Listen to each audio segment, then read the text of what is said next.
Bien, ya estamos de vuelta y estamos con el presidente de Agrobanco, el señor Hugo Wiener. Señor Wiener, buenas noches, gracias por estar acá. Gracias por la invitación.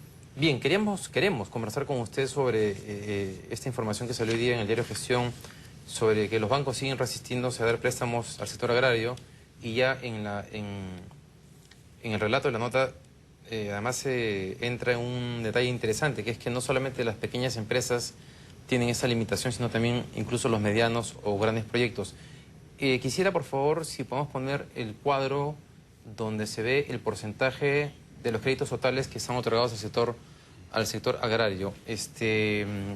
Ahí tenemos en pantalla, es el segundo nivel el que representa el monto, el número de deudores, primero crédito en moneda nacional y moneda extranjera, y finalmente, cuando dice distribución, créditos directos, 2,67, se refiere eso a que el total del crédito del sistema financiero, solamente 2,67 van al sector agrícola, agropecuario en el Perú. 2,67%. Incluido lo forestal, ¿no? Incluido forestal, sí. Y todo, o sea, la gran, mediana y pequeña agricultura. Y eso en medio de este boom supuestamente agroexportador.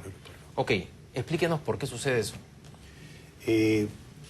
Yo pienso que el sector, la banca, pero incluso las microfinanzas no han logrado todavía determinar la importancia del negocio que hay en el sector agrario y las posibilidades que hay.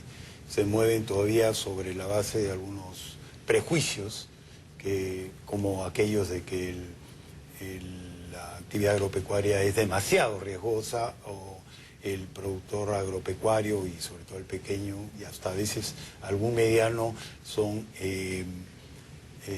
malos pagadores, o hay mucha informalidad en el campo, etcétera. Que en realidad, si uno los ve bien, eran exactamente los mismos argumentos que habían en el momento en que comenzó las microfinanzas en la ciudad, porque decía, el pequeño productor no tiene cuentas, no tiene garantías, no tiene títulos, etcétera. Es interesante porque en el año... Esto lo trasladan al sector agropecuario, pero en el sector agropecuario ese problema no es un problema de los pequeños, sino es un problema que recorre a muchos sectores, y quizás uno de mis principales aprendizajes en estos casi 2 años que tengo en la presidencia del banco es constatar que muchísimos medianos productores y algunos casi grandes se acercan al banco o nos encontramos y nos dicen: no encuentro financiamiento para esta actividad, la estructura de financiamiento que me ofrecen los bancos o las entidades microfinancieras no se adecúa a los flujos que tiene la producción agropecuaria. Eso que es muy importante, porque claro, uno puede invertir en un proyecto agrícola y el periodo en el cual, digamos, una cosecha puede durar 6 meses, 1 año, y uno requiere, me imagino, que un periodo de no pago, tiene un nombre técnico ese periodo de gracia, para poder iniciar el pago del préstamo. Las entidades financieras, los bancos, no tienen esquemas que se adecúen a estos procesos. Como lo digo en la nota, respondiendo, creo que los banqueros y las microfinanzas han desarrollado un conjunto de productos pensando en la ciudad. Entonces, cuando en la ciudad, en la industria, en la actividad comercial, en la actividad de consumo, en la actividad inmobiliaria. Entonces, cuando viene un productor agropecuario y le dice: y yo quiero un crédito para poner una plantación o para darle mantenimiento a mi plantación, o cualquiera sea la alternativa. Entonces, ellos no tienen un producto para eso, sino lo que hacen es un poco acomodarlo al sistema. Y este no es solo un problema de los bancos, en la estructura propia de clasificación de la Superintendencia de Banca y Seguros tampoco se ha creado un casillero que permita mirar con su particularidad al sector agropecuario. Y lo que estamos conversando con la SBS es que ha llegado el momento en generar algún tipo de tratamiento formal, reglamentario, que diferencie a los productos que son productos financieros hacia el sector agropecuario, sobre todo porque las inversiones en el sector agropecuario, sobre todo las inversiones de mayor valor, son inversiones de mediano y largo plazo. No hay una forma de manejarlo con crédito a corto plazo. Es interesante porque tal vez el hecho justamente de que la Superintendencia de Banca y Seguros, en el marco normativo que ha creado, no exista un esquema, de alguna manera limita que los bancos puedan atreverse a ser un poquito más agresivos en el sector, más allá de sus esquemas, digamos, claro, ¿no? Pero también pienso que de repente los bancos están en una zona de confort y no se preocupan tanto del asunto. Ellos tienen una parte importante del negocio en el sector agropecuario, pero fíjense el dato, el 68% de las colocaciones de la banca múltiple en actividades agropecuarias es en dólares. Y dólares es comercio exterior. Claro. ¿No? Entonces, esa es la parte fácil, ¿no es cierto? Claro, del negocio. donde el riesgo está más controlado. Absoluto, casi es Ahora, una actividad transaccional. Ok, como usted mencionaba hace un momento, en los 90, cuando se inicia todo el proceso de crédito a las microfinanzas, los liberales, digamos, o el sector más liberal decía que los pequeños empresarios no iban a pagar, y ya la evidencia internacional mostraba que incluso eran mejores pagadores que las grandes empresas, o sea que el nivel de morosidad era más bajo. En el tiempo que lleva Agrobanco funcionando, porque también se dijo lo mismo cuando se creó Agrobanco, que iba a terminar siendo un perro muerto, se recordó el banco de materiales y experiencias pasadas. En el tiempo que te lleva Agrobanco, ¿cuántos créditos se han otorgado? ¿Cuál es el nivel de morosidad? ¿Es posible validar que son modelos viables?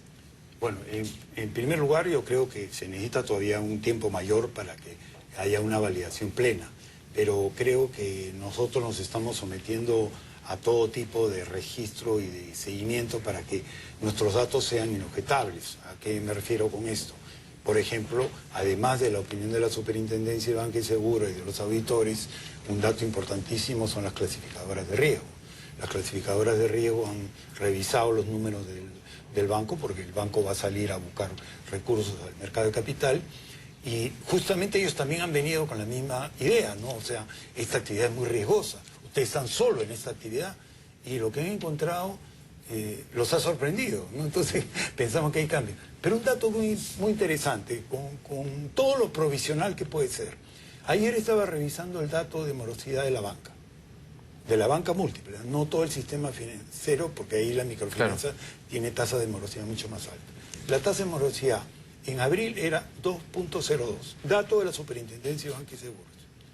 La morosidad del Agrobanco es 2.18. Y en el caso estamos exactamente igual. Están muy parecidos. Y en el caso de las microfinancieras, ¿de cuánto Bueno, es? ahí están alrededor de 4,5%, ¿no? Y las microfinancieras están orientadas sobre todo al sector, como se dice, comercial, urbano, servicios. comercial, de muy corto plazo. O sea que uno debería incluso concluir a partir de esa data que el sector agrícola en este momento está demostrando ser de menor riesgo para una entidad financiera que la actividad comercial o de servicios. En nuestra opinión sí, y quisiera dar algunos argumentos de por qué pienso que eso es así. Porque por lo general en el campo se puede incluso tener problemas con el tiempo, etcétera, pero normalmente el medio de pago está ahí y es posible reconstituirse. Le voy a poner un caso que es emblemático, el tema de la roya. Como usted sabe, hoy día estamos pasando una emergencia con la roya amarilla que está afectando el cafeto. El primer café. Muy bien. ¿Qué pasa con la roya amarilla? La roya amarilla es un hongo endémico que está permanentemente. Cada vez que se produce el café, se cortan el hongo se reproduce muy rápidamente. En este caso ha habido una situación de calor excepcional, entonces la roya ha actuado virulentamente de una manera anterior y entonces la producción va a caer en una cantidad enorme de plantas. Bueno, la pregunta es, pasamos esta crisis, pero la planta está ahí, ¿cierto?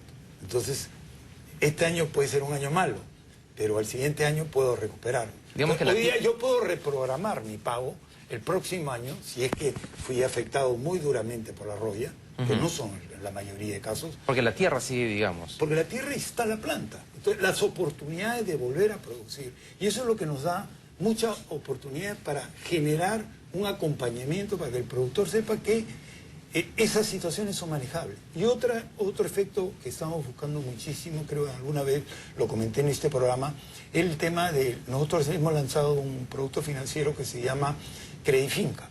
Y lo que incentiva a Credifinca es que el financiamiento sea un portafolio de cultivos, crianzas y lo que fuere. De tal manera que si una te afecta, no te afecta todo. Y entonces siempre tienes medios de pago que te permiten, en una situación en la cual el negocio no anda bien, te puedas recuperar. Porque eso se trata, sea en la ciudad o sea en el campo, el negocio no es constante de crecimiento hacia arriba. Hay momentos de penurias. Entonces la idea es que la gente pueda pasar los momentos de penuria y no entre en default, ¿no? ¿Cuánto suma la cantidad de créditos que ha otorgado actualmente Agrobanco? Agrobanco está viniendo de muy atrás. Cuando nosotros entramos al banco teníamos un saldo de colocaciones de más o menos 260 millones de soles y hoy día estamos en 540, si no me equivoco, y este año vamos a terminar con 800 millones. 800 millones. Todavía eso va a representar más o menos al final alrededor del 15 o 16% del stock total de financiamiento del sector agrario. Nuestro objetivo es llegar probablemente al 2016 a 2.000 millones, con lo cual probablemente el agrobanco sea el 25% del financiamiento del sector agropecuario. Pero estoy entendiendo el sector agropecuario en su sentido más extenso de la palabra, porque aquí también está incluida actividades de transformación como es la agroindustria, la acuicultura, etcétera. Pero cuando dice usted que 800 millones es el 15% del total del stock, ¿es que el 75% restante es financiamiento que se otorga? No, ¿O se refiere a la demanda? No, estoy hablando del financiamiento del sector agropecuario, de todo el sistema financiero, porque hay otras fuentes distintas al sistema financiero. Un ejemplo, a los arroceros, muchos arroceros los financia los molinos, ¿no? Directamente. Directamente. A algunos productores, una casa agrocomercial les da insumos financiados, ¿no? Okay. O grandes empresas que encargan grandes productores... empresas que encargan, incluido con asistencia técnica, lo que está muy bien, ¿no es cierto? Pero lo importante es que todos estos mecanismos al final se combinen. Es probable que la plata que llega al sector agropecuario sea mucho más de lo que hemos visto en esos números. Claro. El tema es que llega intermediada por otros agentes y con costos sumamente elevados. La idea de que el sistema financiero esté ahí acompañando al productor es dejarlo la mayor elección posible y reducirle sus costos de transacción. ¿Cuánto es la tasa de interés que ustedes cobran a un agricultor? Es variada. Nuestra tasa promedio es 19%. Pero la tasa más hay una tasa de promoción muy importante que la hacemos sobre todo para un programa de inclusión y bancarización de nuevos productores, que es 14%, que es una tasa muy competitiva, muy cercana a la tasa que cobran los bancos. ¿Y eso es para promover que tengan una articulación con el sistema, o sea, que tengan una cuenta de ahorros en algún banco particular o con ustedes? No, actualmente no tenemos cuentas de ahorros. Esa es una de las tareas en las cuales estamos empeñados en resolver a lo largo de este año y el siguiente. Pero hacer esto en un banco transaccional. Claro, pero esta tasa de 14% es para un agricultor, para incentivar que un agricultor se incorpore al sistema financiero. Así es. O sea, que tenga una cuenta de ahorros en particular. Por el momento que utilice recursos de crédito. Es decir, que tenga un dinero que le permita hacer algo más de lo que hacía habitualmente. Son recursos muy pequeños. Ejemplo, pueden ser 3.000 soles, 4.000 soles, en ese orden. Ahora, estas tasas de todas maneras están muy por debajo de lo que suelen cobrar las cajas sin duda, o todas las entidades que van al ámbito rural en el país. Probablemente no la banca. Ahí donde está la banca, las tasas pueden ser similares. Sí. Pero, como le digo, no es que la banca no entre absolutamente, ¿no? Sino que entra muy raramente en algunas zonas del país nomás. Por ejemplo, usted puede encontrarlo en Piura, en Lambayeque, donde hay una actividad agropecuaria un poco más dinámica. En Arequipa, tal vez. Pero hay zonas donde no se les ve. Ahora, ¿ustedes han llegado a financiar grandes proyectos o por ley están restringidos a pequeños proyectos agrícolas? No tenemos ninguna restricción por ley. Nuestro enfoque es hacia la pequeña producción.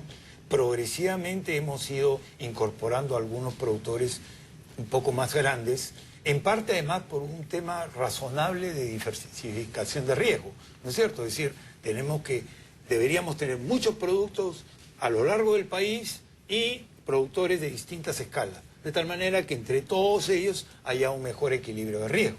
Eso de una parte. Pero obviamente si tuviésemos que enfrentar un gran proyecto agrario, no estaríamos dispuestos a no hacerlo, pero probablemente no lo haríamos solos. Claro, seríamos el agente estructurador para invitar justamente a bancos del país a empresas microfinancieras o bancos del exterior para que se interesen en un proyecto de ese tipo. ¿No lo han hecho hasta ahora? No, le cuento un caso muy concreto. Hay una empresa que se llama Stevia, Stevia One, que está tratando de instalar una plantación de stevia, ¿no?, muy grande en la zona de Moyobamba, con la cual nos hemos tenido un acercamiento. Ellos habían buscado financiamiento a través del BID, a través del Rabobank, ¿no?, el Rabobank de Holanda, y por ese canal llegaron a nosotros. Y el BID dijo, bueno, estaría bien, ustedes ¿por qué no actúan como estructuradores, agrobanco?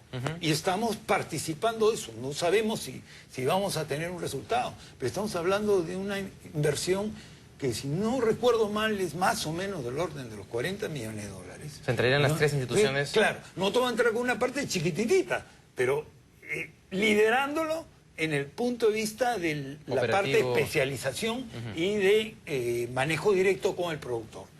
Ese esquema estamos dispuestos a desarrollarlo con cuanto productor lo requiera.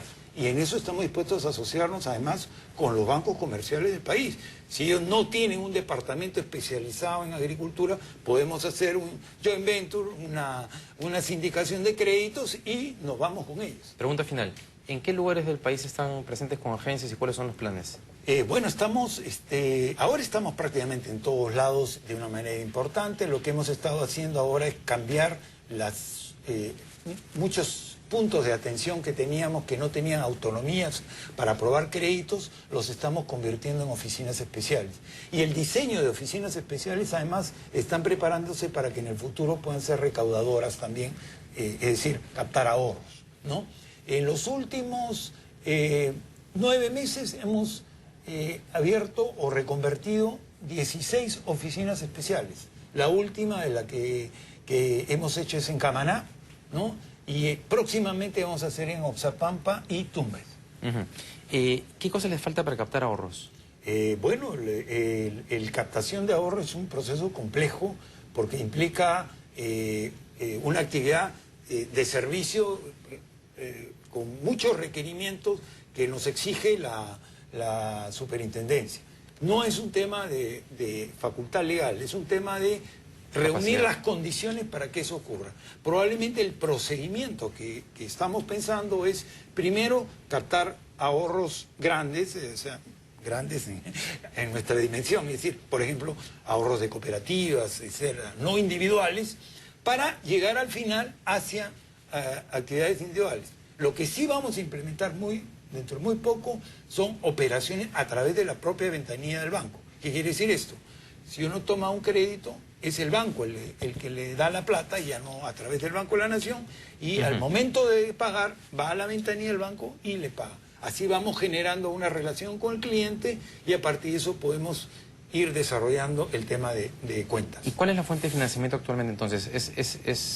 Básicamente, el patrimonio ha sido el patrimonio y ahora estamos básicamente accediendo al capital de los bancos. Por ejemplo, acabamos de concretar eso, ya lo hemos informado hace no mucho, un préstamo de 45 millones de dólares convertidos a soles de parte del Citibank de Nueva York. Tenemos financiamiento de bancos nacionales, por ejemplo, el Interbank nos ha apoyado bastante y desde el inicio, por supuesto de la banca estatal, me refiero a COFIDE y el Banco de la Nación. Y lo más importante es que este segundo semestre debemos salir al mercado de capitales local para poner papeles de corto plazo y el próximo año con seguridad estamos saliendo al mercado internacional para colocar obligaciones y con eso tener financiamiento con una estructura, además de vencimiento y una tasa de interés que nos permita de llegar a esa meta de atender este perfil de clientes que buscamos, o sea, financiamiento de desarrollo de mediano y largo plazo. Y largo plazo, interesante. El hecho que hay instituciones financieras que a través de Agrobanco llegan a los agricultores demuestra pues que sí hay un interés por el sector, pero que claro, que requieren... Claro, de repente quieren alguien que haga les haga la tarea. Que les haga la tarea, Lo que no está mal. o que les sirva de garantía de que ese préstamo Claro. va a volver, ¿no es cierto? Bueno, si vemos la experiencia de lo que fue las microfinanzas, hoy día los bancos están comprando las microfinanzas. Claro. Entonces, si nos toca hacer el papel de pioneros, de abrir trocha, como se dice, en buena hora. Al final... Ahora, pero ¿cómo aceleramos el proceso? Digamos, si tuviésemos que replicar el modelo de microfinanzas y llevarlo al ámbito agrícola, rural, ¿qué recomendaría usted para que ese proceso se acelere? De nuestra parte, hacer todo el esfuerzo posible y captar todos los recursos. En segundo lugar... Fuera, digamos, de Agrobanco, más como política, ¿no? de Estado. Yo creo que, digamos, la superintendencia con elementos de regulación podría apoyar, pero creo que principalmente hay un tema de que la banca se termine de dar cuenta de que el negocio es posible, ¿no? Pero es trabajoso. Sí, pero ocurre, porque ¿Cuál es el margen de tú mismo retorno? lo has dicho cuando dices, ¿por qué el banco te presta a ti? ¿Por qué el Citibank me presta a mí? Como que dice, quiero probar. Porque le están garantizando, porque ustedes le están garantizando un retorno determinado. Así es, pero no le estamos dando ninguna garantía, realizable. O sea, están confiando en que nuestro negocio está bien hecho y que nosotros le vamos a retornar. Y, bueno, nosotros también... no estamos usando la soberanía del Estado para garantizarnos. Estamos accediendo al crédito como entidad bancaria. Es una confianza de banco a banco, ¿no? Okay. Entonces, yo creo que en la medida en que esto ocurra, yo creo que otros bancos van a comenzar a mirar este asunto. Por ejemplo, te cuento una anécdota muy rápido. Como te digo, el Interbank ha tenido un buen acercamiento con nosotros, muy simpático. En algún momento conversamos muy fuertemente con la gente del Banco de Crédito, que es el banco líder de este país. Nos dijo que le parecía interesante lo que estábamos haciendo, incluso discutimos con ellos la posibilidad de que él fuera el estructurador para salir al mercado de capitales, y luego nos dijo que no, que su percepción de riesgo en el sector lo llevaba a no entrar en este momento. ¿Ya? Bueno, después de eso vino lo del Citibank. Casi podría asegurar que hoy día la percepción del banco de crédito debe estarse modificando. Eso es lo que buscamos. ¿Cuál es el retorno? ¿Cuál es, digamos, el margen de ganancia de Agrobanco? Estoy haciendo la pregunta pensando en si es un negocio atractivo o no para los bancos privados. Yo creo que debería ser, probablemente los bancos privados busquen un retorno mucho más alto. Nosotros nos hemos planteado como retorno entre 12 y 15%. 12 el mínimo porque creemos que el banco no puede producir menos de lo que produce o le exige el Sistema Nacional de Inversión Pública a cualquier inversión del Estado. O sea, para que esté bien utilizado el dinero del Estado. Y 15 nos parece una operación razonable. Obviamente las expectativas de la banca están sobre 20, 25. Claro. Pero miren, hoy día... Claro, con unas tasas, con unos puntos más de... Claro. Digamos, sin necesidad de llegar al 50% de tasa de interés, es posible por supuesto, obtener además, un retorno atractivo. Por un tema de escala y por un tema de operaciones transaccionales que ellos ya tienen una red fabulosa, probablemente los negocios les serían mucho más fáciles a ellos. Claro. ¿No? Bien, señor Vinde, muchas gracias por haber estado acá, explicándonos el sector agrícola que siempre es tan interesante porque lo conocemos tan poco, tal vez. Muchas gracias, que la ve muy bien. Vamos a la pausa y volvemos con el tercer y último bloque para hablar sobre emprendedurismo. Regresamos.